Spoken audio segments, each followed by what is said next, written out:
什么鬼？你还真成精了！奶奶的，欺人太甚！昨晚冒烟，今天吐东西。行，你想玩是吧？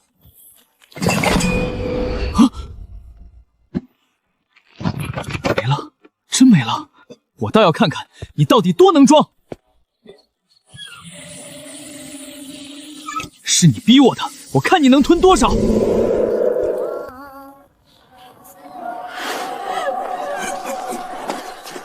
皇上，突围失败的消息传开了，城内已经乱了。援军呢？没有消息。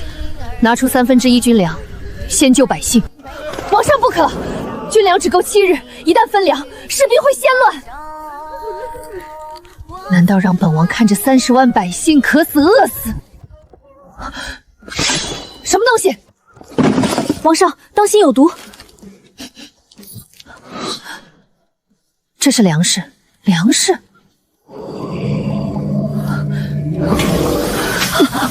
水，是水！拿桶，快拿桶接水！有水了，真的有水了！镇北王没有放弃我们。排队，每家每户都有，谁敢抢，军法处置！不知是哪路神明，救我雁门之于绝境。大前镇北王凌鸾，谢神明赐粮，谢神明赐水。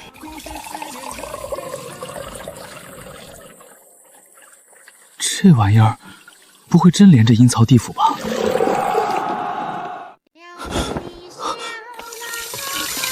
干的，一晚上700吨水吧？好吗？真是无底洞，正好，以后过错后不用找人拉了。皇上，全城百姓都知道府内天降甘霖，乱象暂时压住了。此物来历不明，却能定军心、安民心。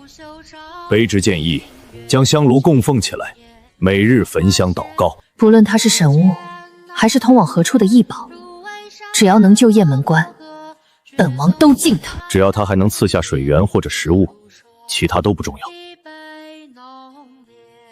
就按军师说的办，香炉列为王府重宝，由红英亲自看守。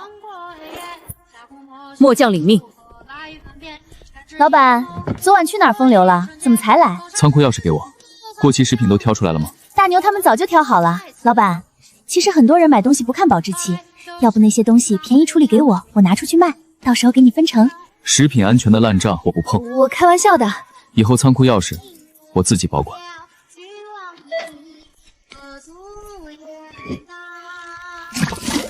还真能吃。昨天吐我东西，今天我让你吃个够。平时这些活都是伙计干，我算是知道当家的难了。你外号不会叫逼王吧？这么能装。今感念神分天恩浩荡，赐甘霖于将士军民，鸾不胜感激。等等，有肉味，是从香炉里出来的。皇上，真的是肉。都别乱，先谢神明。神明再次生机，凌鸾带雁门关40万居民叩谢。皇上，我能先尝一口吗？我真扛不住了。吃吧。皇上，我这辈子没吃过这么香的东西。无毒，可以食用。此物若能稳住军心，雁门关还有一战之力。此事儿先不要外传。红英，你联系军需官，统计及各类物资总数，按需分配。是。军师，将统计好的物资匀出一部分，率先分发给快要饿死的百姓。遵命。再张贴告示，安抚人心。其余未分配到的人，择日会领到。明白。还有，现在可以杀鸡儆猴了。近几日山洞闹事、图谋不轨者，全部捉拿。菜市口处斩，以儆效尤。末将领命。卑职领命。雁门关还没到该亡的时候。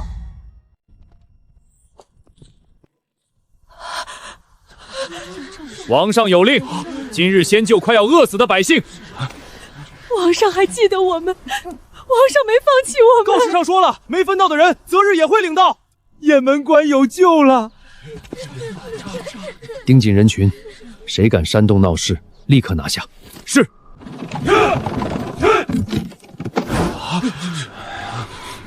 真有肉，我还以为死前都闻不到肉味了。都给我站直！王上说了，每个人都能吃到肉，谁敢哄抢，军法处置。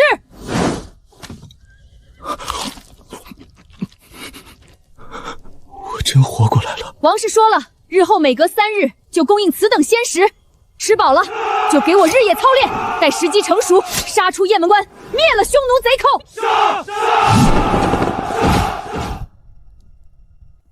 王上，军中士气起来了，兄弟们吃了肉，一个个都像重新活过来一样。伤兵那边也稳住了，只要有水和食物，很多人都能撑下来。可这些物资撑不了太久。王上，末将今日在军中说，每隔3日供应鲜食，这真的能做到吗？本王也不知道。10万将士，30万百姓，每日要吃多少东西？哪怕真有神明，也不能只为雁门关无止无的付出。那我们怎么办？先活下去。只有活着，才有资格谈以后。今感念神身天恩浩荡，赐甘霖于将士军民，鸾不胜感激。然匈奴之患未除，我大前北境摇摇欲坠，雁门关40万军民朝不保夕，还望上天有好生之德，神明不念吾等贪婪，再赐物资。待到驱除鞑虏，海晏河清，鸾必为您立庙开宗，受人间烟火，作书立传，名垂千古。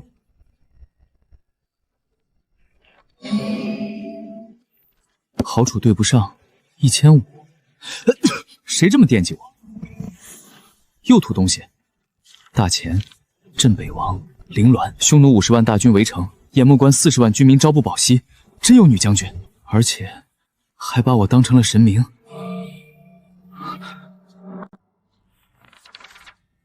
我非神明，乃是一名普通人，名江凡，能帮到阁下，很是荣幸。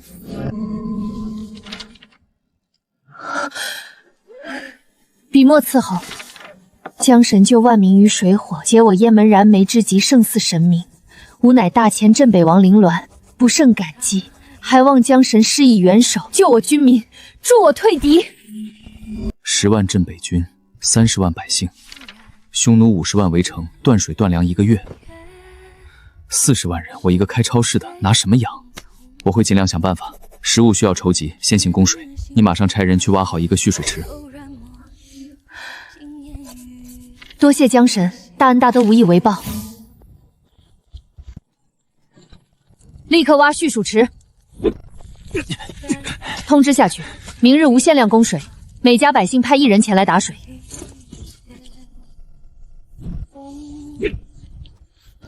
江神，蓄水池已成，可以开闸放水。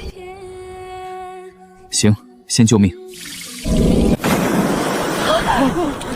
水来了！天佑镇北王，天佑大钱！老板，这么多全卸里面。谢。一天50多万，明天继续，冻肉也收。还收？收。40万人啊，能撑一天是一天。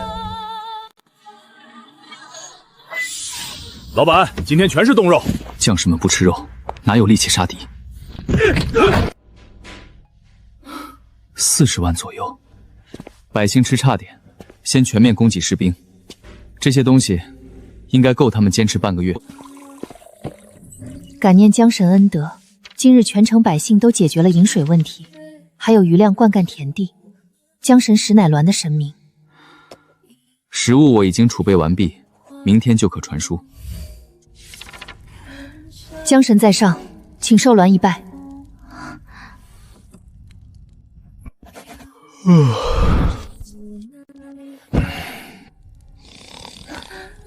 江神为我筹措粮草，累坏了身子。江神安睡，凌鸾不叨扰了。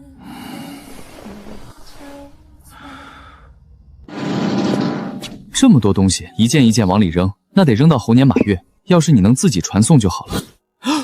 我操，你真的会啊！声控，意念，来来来，开始你的表演。皇上，江神又刺吾了。江神果真没有骗我。肉，这么多肉，猪肉、羊肉、牛肉，皇上，兄弟们有救了！把火头军的人喊过来整理食材，王府的人手已经不够了。是。皇上，这是何物？甜的，还带凉意。仙饮，应是江神赐下的仙饮。皇上，奴婢能喝一口吗？皇上，这仙饮真有意思，还钻鼻子呢。先整理入库，不得哄抢。这肉还是冰镇的，这大热天怎么做到的？这玩意儿撒进饭菜里，那就是人间美味啊！鸡精、味精，江神赐下的东西，真是闻所未闻。人太多了，火头间云多眼杂，消息怕是捂不住。王府外那些探子，等的就是这个机会，得立刻见王上。皇上，天降横财，眼红之人不在少数。火头军已经看见了海量物资，若有人出去胡说，城中那些世家必定借机生乱。皇家自昨日百姓取水之后就不安分了，王府周边发现的探子已经有10多位。他们是想摸清王府内到底有多少粮。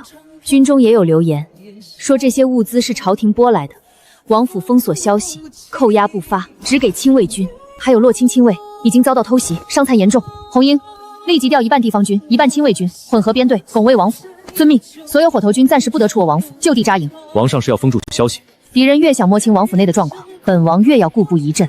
王府戒严，求王上开仓放粮，我们快饿死了。我们是从城南赶来的，没拿到王府恩惠，不能你们在里面吃香喝莲，让我们在外面饿肚子。王府暂时没有粮食发放，请安心等待王上安排。没有粮食？那这是什么？你们克扣赈灾粮，关起门吃鸡肉，还敢说没有粮？我亲眼看见火头军进了王府，在里面吃肉，我们在外面想活命，王府就冲进去。皇上爱民如子，我看谁敢杀百姓！鼓掌！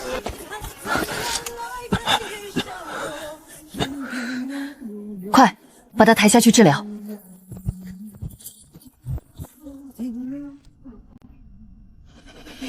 大家看见没有？他们心虚了。我们只想活下去，有错吗？没错，没错。我们要见王上。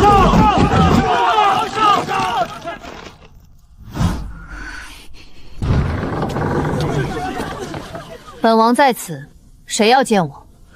皇上，府中到底有没有吃的？给我们个答复！我们不是为难皇上，我们只想活。我3个孩子已经没了2个，谁可怜我们？皇上，王府没有粮食。堂堂镇北王也会说谎？那这刀是我凭空变出来的？一块击鼓，上面写了本王的名字。我就知道你们不会认。柳将军，此2人你可认得？认得。祥林嫂，你老实说，这东西哪儿来的？是柳将军给我的。大家都听到了吧？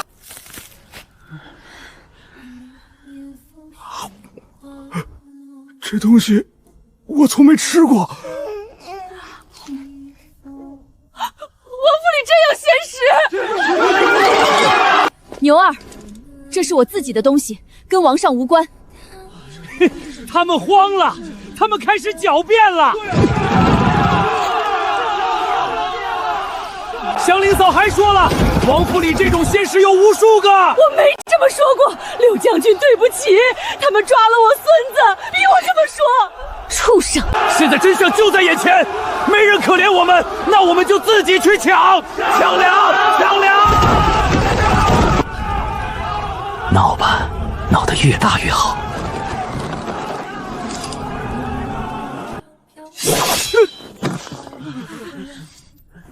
柳红英何在？末将在。带人去抄牛儿的家，搜出来的食物全部分给百姓。遵命。亲卫师何在？属下在。刚才带头喊投降匈奴、冲击王府者，全部拿下。遵命。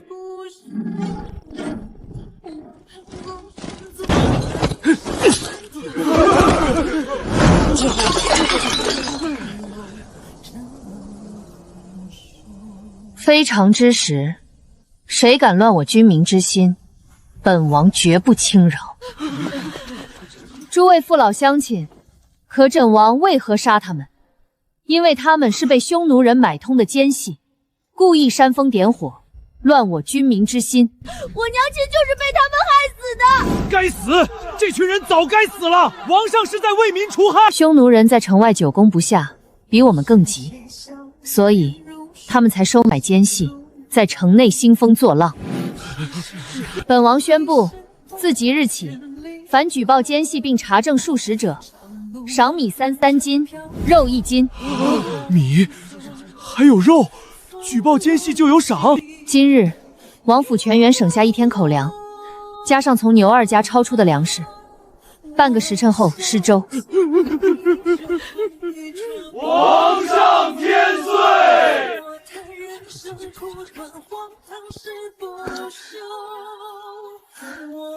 红英，安排下去，让我们的人滔滔运点粮食去牛二家，然后当着百姓的面找出来，说这是匈奴人收买他的证据。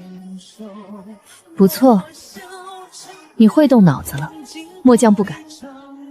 本王知道你心里在想什么，你觉得本王不够光明磊落，末将只知道，一场大乱被王上化解了。红英，朝堂不是江湖，雁门关想活下去，本王不能只靠光明磊落。末将明白。公子，牛二死了，镇北王把我们的人抓起来全杀了，还鼓动百姓抓奸细。好手段。接下来怎么办？启动第2个计划，我倒要看看他那张嘴能不能管住百姓饥饿的肚子。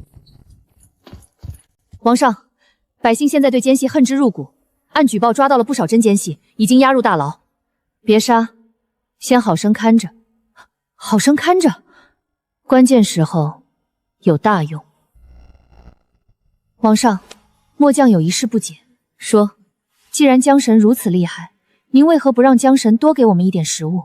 百姓都有吃的，我们也不用这么辛苦做戏了。10万将士，30万百姓，一天要吃多少？又要吃多久？这世上没有无所不能的神明，就算江神能救我们一时，也不能替我们养育成人一世。末将明白了，你先出去吧，本王想静静。江神，物资暂且够维持大军几日运转，可城中百姓嗷嗷待哺，不知江神可有妙计献上，请恕栾无礼，栾不胜感激。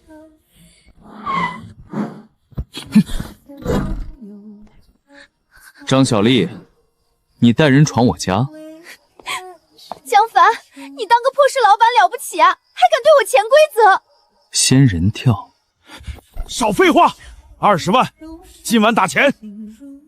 没有。10万也行。有本事报警。看清楚摄像头。昨晚他怎么进来的？今晚你们怎么威胁我的？全录下来了。你不知道他家有摄像头？我真不知道。想报警，我陪你们；想走，门在那边。你要敢报警，小心以后出门被车撞。老板，我错了，我明天还能来上班吗？滚！从明天起，不用来了。你缺钱？你是谁？我有办法让你赚到钱，也能让你报复江凡。真的？上车细谈。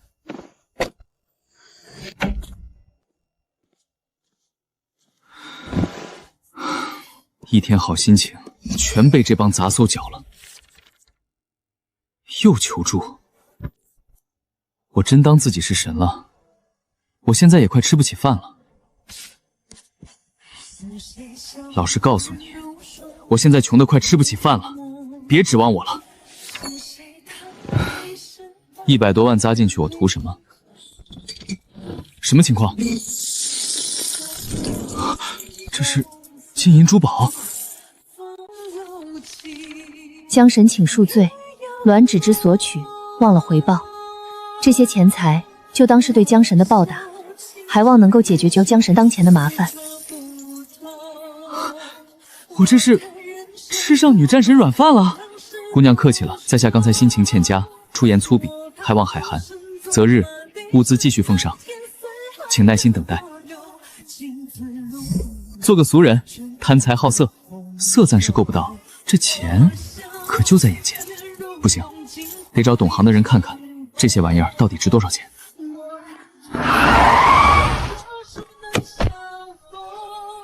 哎呦，这不是我那宝贝侄子吗？江人，你来干嘛？没大没小，江人也是你叫的？叫大伯。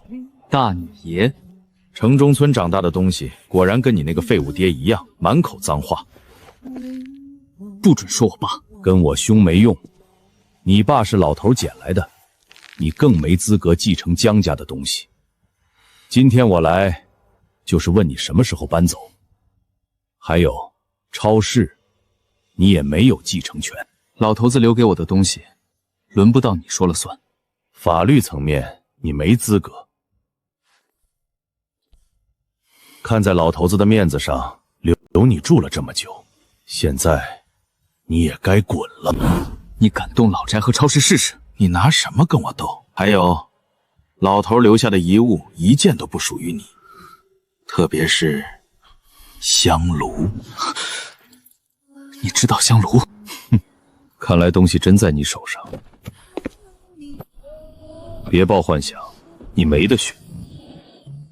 老东西，你到底给我留了什么麻烦？凡子，谈谈。我还有事，跟你没什么好谈的。我知道老大刚才为难你，可老大是老大，我是我，你不能迁怒小姑吧？你们不都是为了老宅和超市来的？你这孩子怎么把小姑想得这么坏？当年老头给了你好几件古董，早就两清了。行，不提旧事。小姑今天来是关心你的终身大事。我的终身大事什么时候轮到你关心？你都22了，总得成家吧？小姑给你介绍了个特别好的姑娘。你觉得我看起来像傻子？这话说的，我家凡子打小就聪明。那你说说，人家特别好的姑娘，为什么会看上我？爱情来了，就是这么奇妙。她叫温珊珊，家境好，自己开科技公司，还是个变装博主。你就是江凡？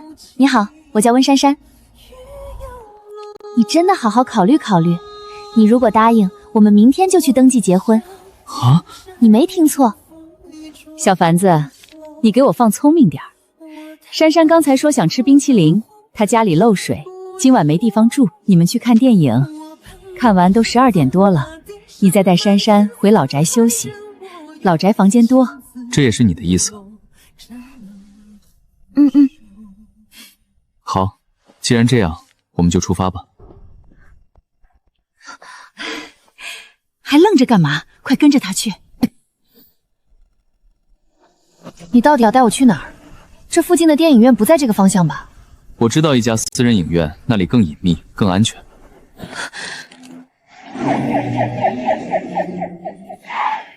不是去看电影吗？来这里干嘛？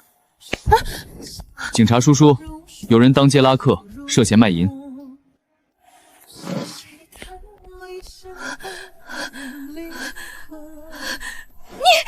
你有什么话跟警察说吧。女人只会影响男人赚钱的速度。小哥，这么晚了，有东西要出手？有几件祖传的小东西，想让你长长眼。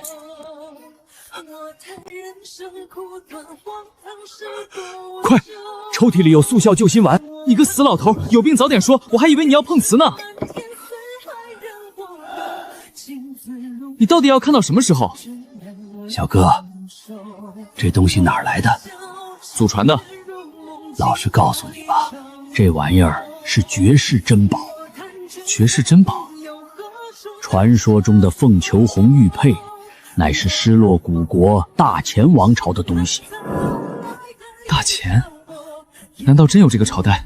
有，只是存在年限很短，大概囊括今日的华北、东北、江南一带。曾经鼎盛一时，后来莫名消失。怎么消失的？有传闻说是被匈奴人灭了。关于大前王朝，你还知道些什么？信息太少了，只知道他们冶炼和制器工艺相当高明，远超当时其他国家。倒是史书上记载过一件大事。什么事？大前有一位女战神，15岁替父从军，18岁封狼须胥，20岁裂土封王。她叫什么？好像叫灵凤，不对，叫灵鸾。死时才22岁。凌乱战死在雁门关，镇北王一死，敌军长驱直入，大前很快就亡了。而且战死还不算，死后还被匈奴人侮辱了7天7夜，你说可惜不？不行，小哥，我一定要阻止悲剧发生。你没事吧？这玉佩你打算多少钱出？你觉得值多少钱？可惜了，凤求凰本是一对，倘若只有这块凤玉，我只能给你这个数。30万？不对，3万，3000万。你确定？当然，要是有另一块黄玉，价格还能翻几番。可惜呀，太少了，不卖。3000万还少？拿出你的诚意。老实告诉你，另外一块黄玉我也有。此话当真？你莫要诓我！爱信不信，没诚意，我去别家看看。小哥莫急，你先让我看看货，这事儿太大，我得找人商量，我一个人也拿不出那么多钱。可以。极品，极品啊！老夫一辈子跟古玩打交道，今日能见此珍品，死也值了。看够了吧？赶紧找人。哎呦，我的小祖宗，小心点儿！这玩意儿磕破一点儿，都是人类历史的损失。老金，凤求凤在哪儿呢？老胡，你可算来了。小哥，这位是江南地区最大的古董商胡启全胡老，我们合伙买你的凤求凤，出价3个亿。小哥，先让我看看东西行吗？4个亿，要现钱，当场打款。我再追加1个亿，就当交个朋友，5个亿，现在可以看东西了吧？老胡，你疯了？那可是5个亿！胡老敞亮，来，请验货。奇迹，简直是奇迹啊！这工艺早就失传了，哪怕现在的技术都难以复刻。差不多得了，该打款了。5个亿，真到账了。钱货两清，两位再见。小哥有空常来。老胡，你发什么神经？至于吗？那小子就是个生瓜蛋子，出1个亿他也卖。老金，你糊涂啊！这东西哪里像传了1000年，倒像是新的。你是说他还有别的东西？断层的大钱文物现世，会只出现1对玉佩吗？要不我找几个人把这小子给放长线钓大鱼，找人盯着他，先摸摸底。5个亿，这下是真不缺钱了。江神危机可解，鸾甚是为您担心。这镇北王还挺会关心人的。承蒙姑娘关心，危机解除。从明天起，我会继续供应物资，你可以列一张清单。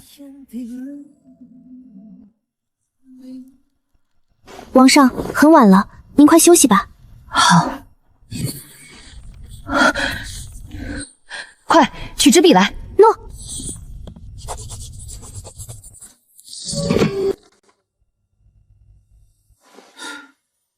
他那儿还真是混乱啊。姑娘莫慌，吾有一计，可安民定心。鸾，洗耳恭听。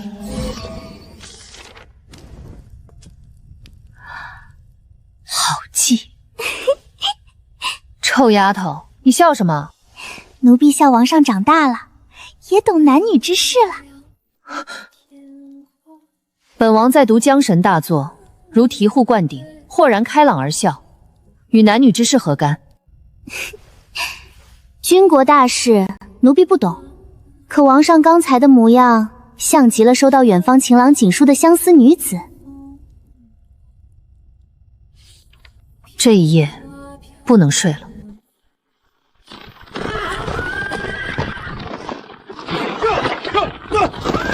安禄山，接百姓举报，你囤积居奇，家中私藏大量粮食，拿下！石兆明贩运私盐，与匈奴通商，拿下！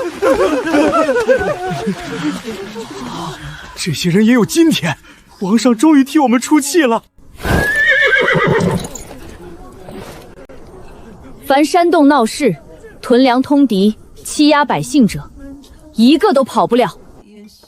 阳谋，这是阳谋！再这样下去，等不到匈奴攻城，我们就要被这女人玩死了。哼，你们不觉得奇怪吗？那女人哪来的粮食？他抄家是为了收买人心，给百姓施粥。可那几条走狗家里有多少粮食，你我不是不知。就那点东西，根本不够那么多人吃。所以，秘密在王府内。神明赐物，若他的仰仗是神明，那就把这个神明揪出来。好，那就揪神。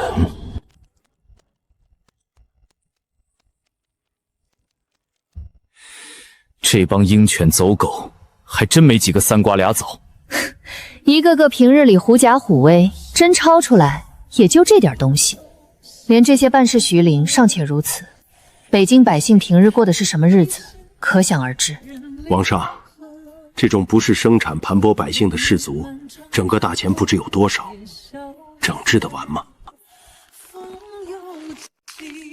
杀不完，也总要有人去试着改变。好消息，如今城内百姓对三大家族深恶痛绝，我们抓奸细也顺利多了。不过，还有个坏消息，说现在等着施粥的百姓，从王府门口排到菜市口了，还在源源不断赶来。这么多人要喝粥，也需要数不清的大米。就算把军粮全拿出来，也远远不够。放心，江神答应本王，粮食马上会送来。报，王上，匈奴大军又来校阵了。多少人？超过20万。谁领军？匈奴大将军完颜不破。他又想做什么？说。完颜不配命人竖起一面大旗，上面写着恕你无罪。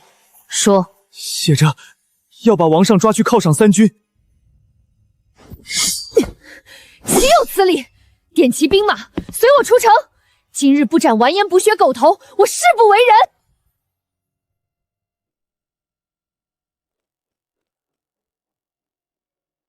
站住！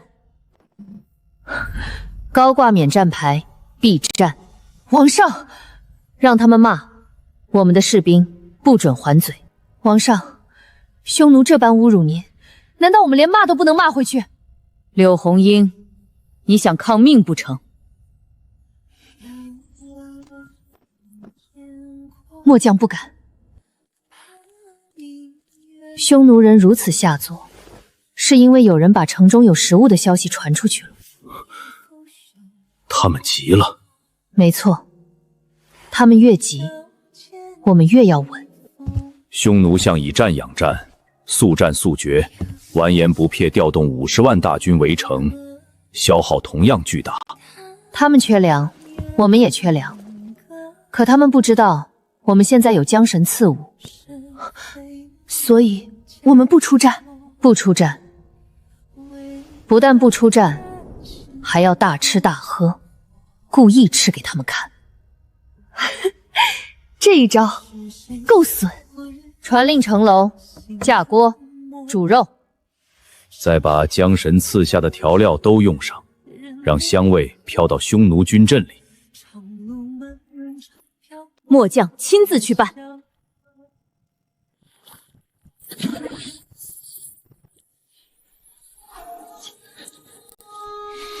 大将军，他们在吃什么？好香啊！那个前国女人到底在煮什么肉？不要被前国女人骗了！雁能关被围1个月，哪儿来的肉？待破城之日，本帅让你们抢尽城中财物。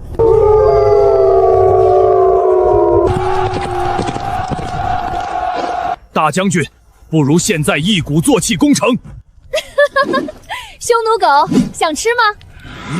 可怜你们天天在城外挨冻受饿，本将军在城里每日好酒好肉，你们羡慕吗？爽，真是爽！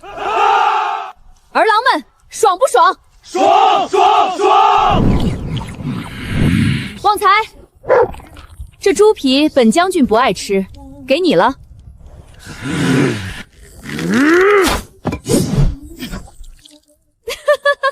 完颜狗贼，你饿晕了吗？怎么只能射中一个猪头？脏了，不要了。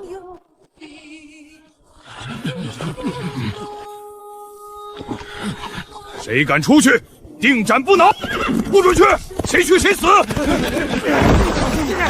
真的是肉，好香的肉！我的猪头是我的！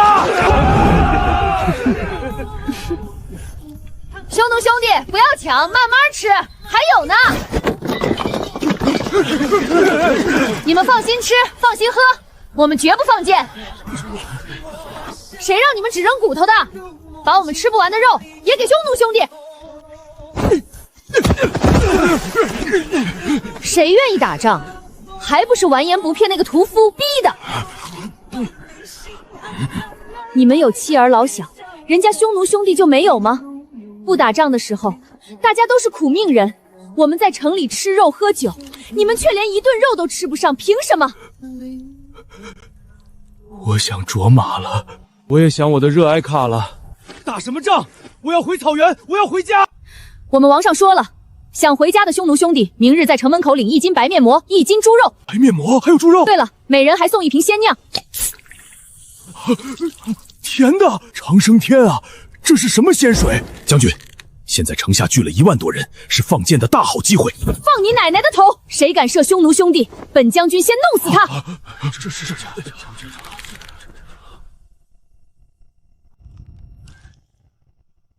督战队何在？给我杀！大将军不可，这是前国人的诡计。若杀了那些士兵，会让大军心寒。谁敢拦我？死！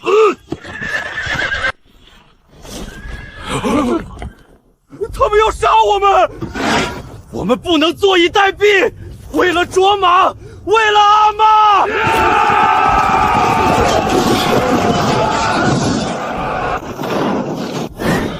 你们想造反吗？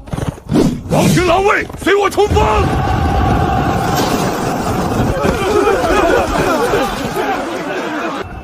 完了，彻底完了。完颜不破，你连自己人都杀，简直禽兽不如！镇北军儿郎何在？在！还不驰援我匈奴兄弟？遵命！放箭！中计了，我们中计了！杀！给我杀！疯子，不过疯得正好。再调5000弓箭手，要快！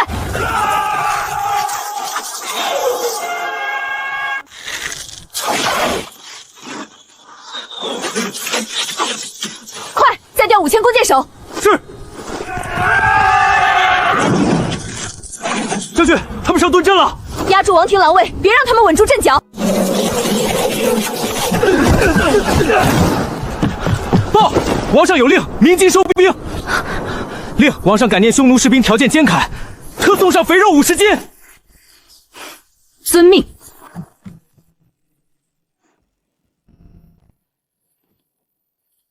完颜不备，听到了吧？这些肥肉是给不愿替你卖命、想回家的战士们的。你要是敢私吞，那你就猪狗不如。渴望和平、想要归乡的匈奴兄弟，之前的约定仍旧有效。放下武器的人，我们王上不会伤害。叫凌鸾出来！他不是自称大前女战神、帝国镇北王吗？躲在城里玩这些下作招数，算什么本事？怎么，你急了？有本事与我堂堂正正一战！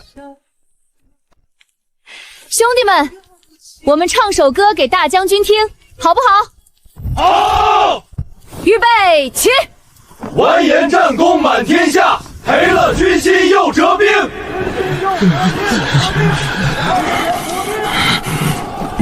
你们，大将军，快保护大将军！全军撤退，快撤退！这么好的机会，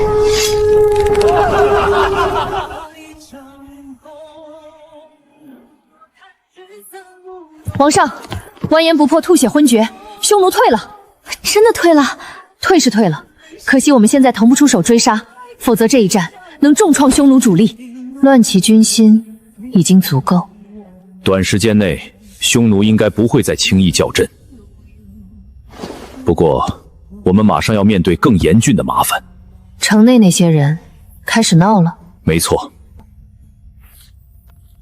听说王上送了匈奴兵大量肉食，几个总兵在士兵推动下，已经到王府外求见。他们还有脸来？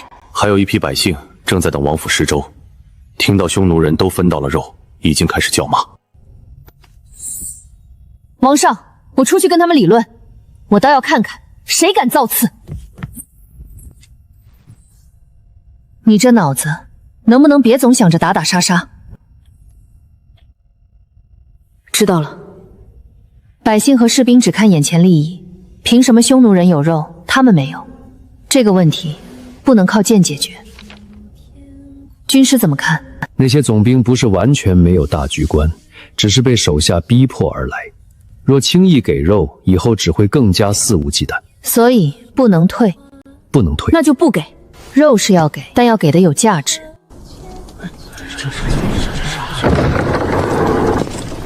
参见王上。免礼。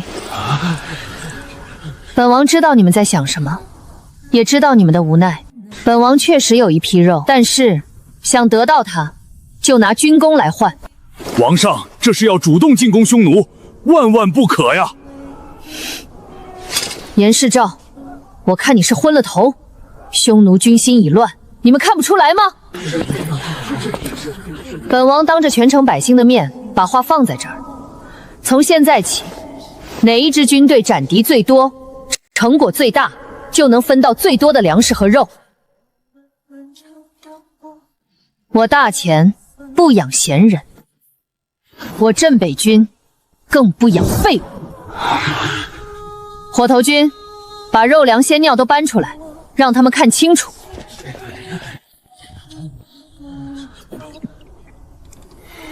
王府果然有吃的，为什么不分给我们百姓？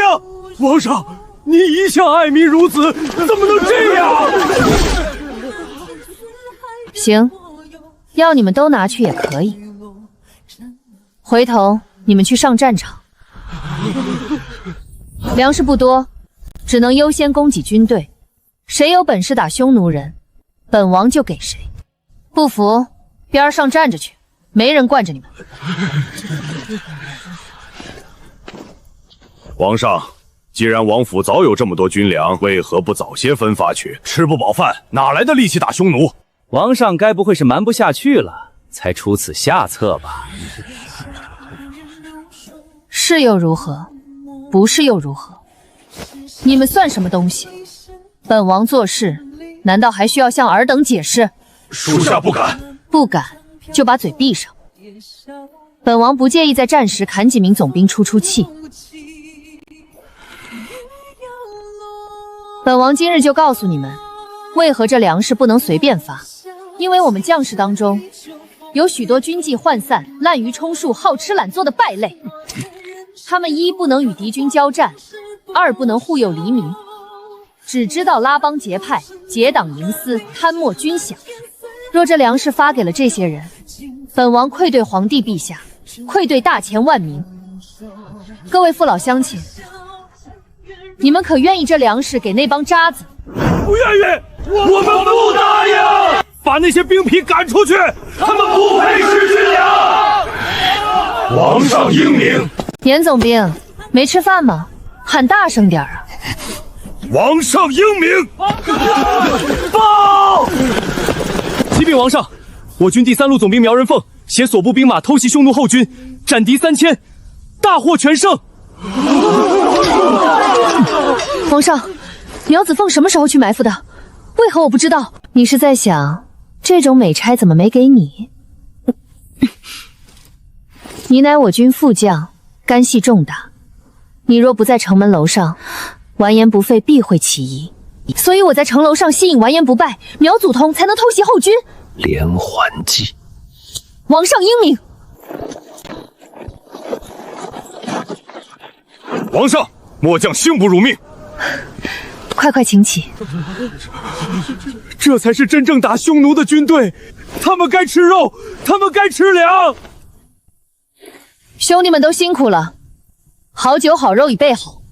柳红英，你亲自监督，现场给第3路军将士分肉分粮，不得有误。遵命。严总兵，比起某些人在这儿大放厥词，人家已经斩了几千匈奴狗头回来。您脸红吗？若是王上提前通知，我部将士也可。好，本王等的就是你这句话。根据线报，匈奴大军今晚会赤水河运水，严总兵就看你的了。我部将士都饿着肚子，怕是难以接受此等重要任务。倘若本王现在分给你们1路军与3路军同样的食物，严祖兵可敢出战？末将敢。好，请立军令状。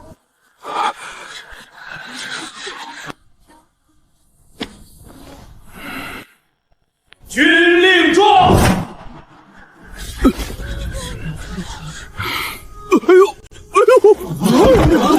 皇上，严总兵这几日为了给士兵省粮，吃了发霉的食物和野菜，怕是中毒了。怕是匈奴奸细投毒，皇上，请一定要明察呀！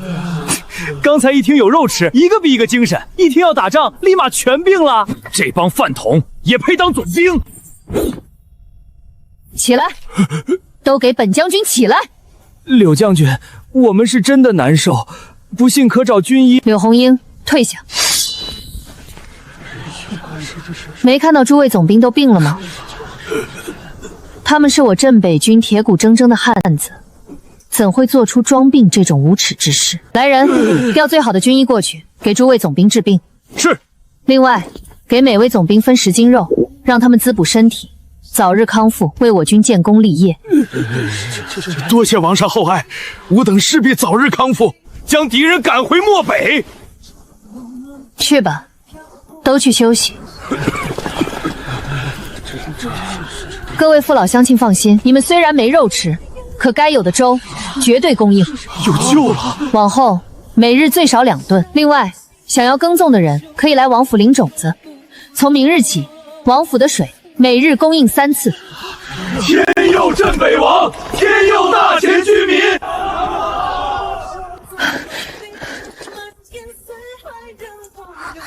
有没有东西过来？没有，奴婢一直守着，连一只苍蝇都没有。皇上，我就不明白了，为何不让我教训那帮总兵？一个个老不要脸，太可气了！王上是想分化7大总兵和北境兵团的关系，以他们贪婪的性子，领了肉会分给士兵吗？对啊，全城都知道他们领了肉，士兵们若吃不到，心里自然会怨他们。都出去吧，本王想静静。慢着，先把军粮放出去煮粥，让百姓先吃上。王上不可，外面排队的百姓足有10万人，就算把王府库存全压上也不够。军粮动不得，若后面的人分不到，会民变；军中无粮，会兵变。本王意已决。本王坚信，江神不会抛弃我们。卑职这就去安排。我去调亲卫军，万一出事，末将就算死也护皇上出去。那我去准备药箱。王上，要不奴婢给您拿一瓶仙饮？刘将军说喝了心情会好些。不必了，你也出去吧。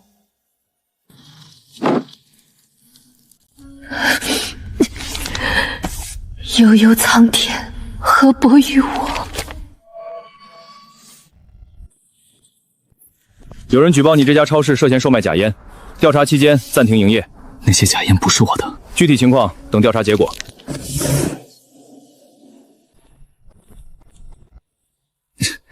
哎呦，大侄子回来了，是你干的对不对？你最好放开我，要不然再涉嫌故意伤害被拘留就不好了。这次只是一个小小的警告，你要还是不识抬举，超市里搜出来的就不是假烟了，你懂我的意思吧？江仁，我警告你，你敢乱来，我就把超市和祖宅都捐了。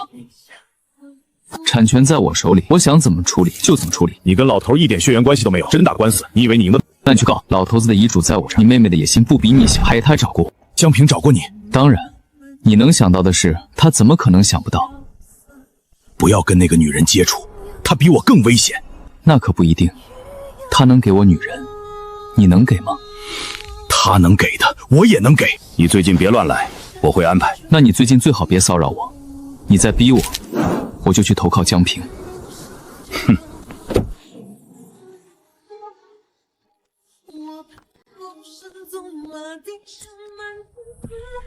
老头，你爽死了，一走了之，害我在人间受苦。还有那个狗屁香炉，到底有什么秘密？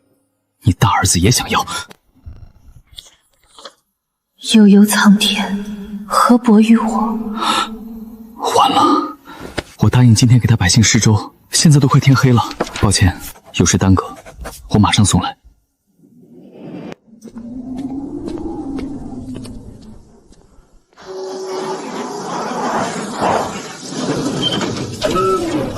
老板，您这是干嘛呀？买这么多粮食？你不知道？知道什么？富土山喷发了，几百米高的岩浆往外冒，把那边农田都毁了。我这是运过去赚钱。老板真是忠厚人啊！快点装，越快越好。嘿嘿，老板，有这种好事，下次带上我啊！下次来都挂横幅。什么横幅？支援富土山国际运粮。下次来都挂上横幅，写支援富土山国际运粮。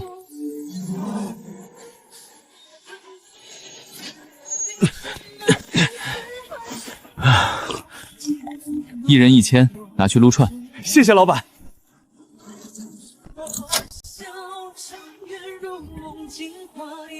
久等了，粮食全部筹集完毕，请找个宽敞的地方，走远点，我要放粮了。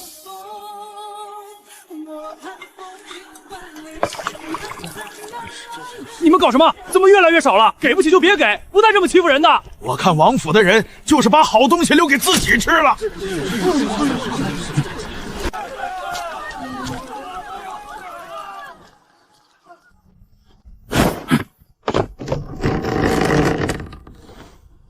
可以了，快去王府后门，他们在悄悄运粮食，以后都不给我们了。大家一起去讨个说法，去晚了就没了。凭什么偷偷运粮？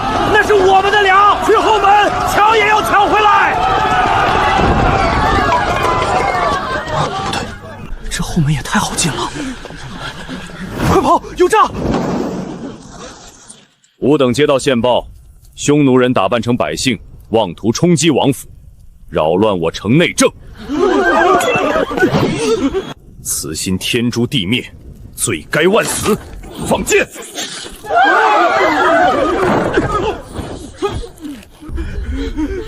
谁忽悠我们去抢军粮的？这不是害人吗？我们被奸细骗了。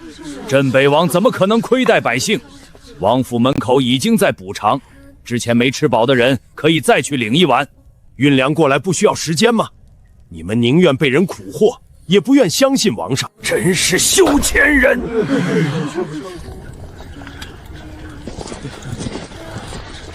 各位父老乡亲，百姓里面有坏人，不过大家不用担心，王上说了，坏人已经抓出来了，其余人都是无辜的，只要以后安分守己，仍旧可以免费领白粥。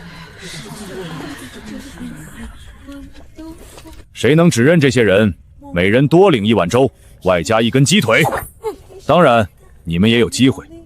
谁主动招认幕后主使，王上说了，免死还给吃的。国长，是王员外派我来的。有刺客！抓刺客，保护证人！他们嘴里藏了毒药，够狠！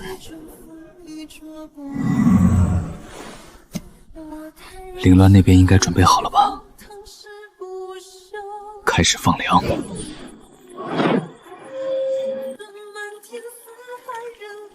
皇上说了，今晚10粥时间延长2个时辰，从明日起，全城百姓每日可吃2顿粥。皇上千岁，千岁，千岁！皇上，黑衣人全都服毒死了。末将让带人去抄王员外家时，王家宅邸已经起火，全家被灭口，证据也全烧了。这帮硕鼠，他们成天在城内搞事，我们还怎么安心抵御匈奴？3大家族手脚干净，这次又死无对证。罢了，回去歇着吧。王上，难道就放任他们胡作非为？3大家族不是软柿子，逼急了，他们未必不会连夜引匈奴入城。末将明白，都退下吧。此事本王另有安排。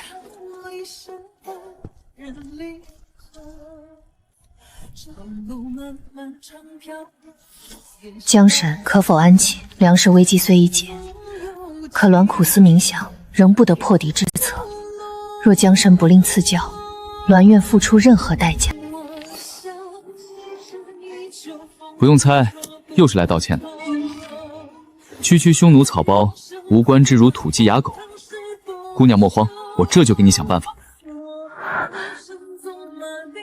此话当真？若江神能帮小女子退敌，往后余生，小女子愿意吃斋念佛，青灯古佛永伴，为您祈福。要你念佛干嘛？那个，我还没媳妇儿呢，你不考虑下以身相许？既然物体能传过去，那人呢？江神身份高贵，栾高攀不起。若有朝一日得见圣面，栾丁为奴为婢，报答您的大恩大德。我才不要奴婢，我就想要个爱我宠我的媳妇儿，你愿意吗？栾，荣幸至极。好，那说好了，不可反悔。君子一言，驷马难追。我肯定是魔怔了。林姑娘，你先说说目前作战困境。现在很晚了，明天我再给你想办法。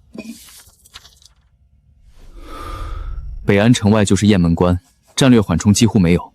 完颜部群3万骑兵切断镇北军与大前联系。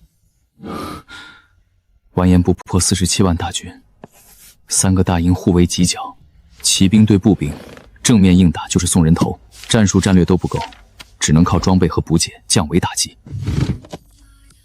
这东西叫手机，按照我说的方法打开，可以看到很多资料。今晚你先长长见识，明天就能看到实物。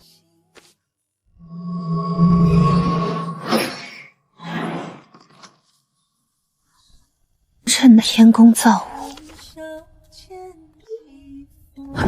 这是何物？江神神通广大，为民除害，抓获淫魔色鬼，实乃百姓之福。什么淫魔色鬼？不对，完了！现在好了，你点开吧。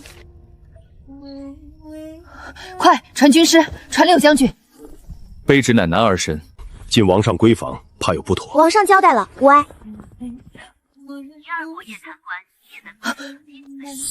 何人在此喧哗？